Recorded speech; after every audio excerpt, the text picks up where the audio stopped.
हे अर्जुन, तुम इस समय ना केवल इस युद्ध भूमि की मध्य रेखा पर खड़े हो, बल्कि तुम्हारी बुद्धि भी जीवन और मृत्यु की मध्य रेखा पर अटकी हुई है। इसलिए तुम अपने कर्तव्य और अपने धर्म से भाग रहे हो, परंतु अपने कर्तव्य से यूं मुंह मोड़ने से या इस युद्ध से विचलित होने से विधि का विधान नहीं बदलेगा, क्योंकि विधाता का निर्णय अटल और अचूक है। तुम क्या समझते हो, तुम्हारे नहीं मारने से ये सब नहीं मरेंगे? नहीं अर्जुन, नहीं। तुम इन्हें नहीं मारोगे तब भी ये मरेंगे, क्योंकि इनके प्रारब्ध ने इनकी मृत्यु का समय, दिन और क्षण तो पहले से ही निश्चित कर दिया है। उसी विधान के अनुसार मैं तो इन्हें पहले ही मार चुका हूं। तुम तो केवल माध्यम मात्र हो। तुम्हारे माध्यम से मैं इन सब का वध करना चाहता हूं। तुम इसे अपना कर्तव्य समझो या प्रारब्ध, तुम्हें इन सब का वध करना ही है। मैं क्या करूं मधुसूदन? अपने मन को कैसे मारूं? अपनी भावनाओं को अपने ही पैरों तले कैसे रौंद डालूं? बताओ मधुसूदन, मैं क्या करूं?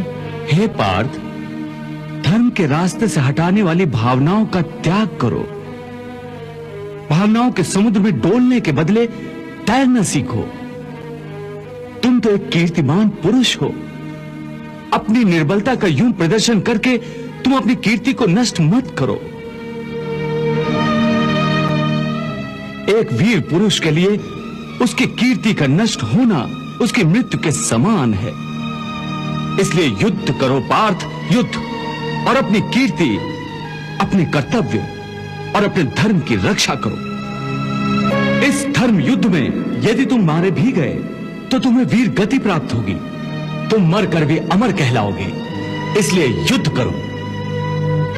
हे वासुदेव, तुम तो जानते हो कि मुझे अपनी मृत्यु की चिंता तिल भर भी नहीं है।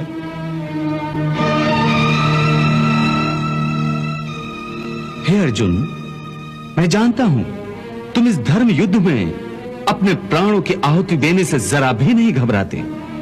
तुम्हारे हृदय की यह दुर्बलता केवल अपने संबंधियों के आदर में है, जो इस धर्म के क्षेत्र में अर्थहीन हैं। तुम्हें अपने संबंधियों की मृत्यु की चिंता है, परंतु तुम्हारा यह विचार तुम्हारे अज्ञान का खुला प्रतीक है। तुम ठीक कह रहे हो केशव। इस समय मेरी बुद्धि अज्ञान के अंधकार में डूबी जा रही है।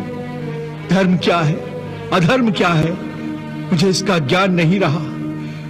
मैं कर्म के एक ऐसे दोराहे पर खड़ा हूं जहां से यही पता नहीं चल रहा कि धर्म का मार्ग कौन सा है और अधर्म का मार्ग कौन सा।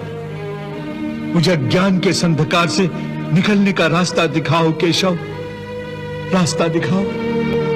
हे पार्थ, मैं तुम्हें इसी अज्ञान के अंधकार से निकालना चाहता हूं। इस अंधेरे में अंधों की भांति हाथ पैर मारने के बदले अपनी दूर दृष्टि को एक दिशा दो और देखो इस सृष्टि की ओर।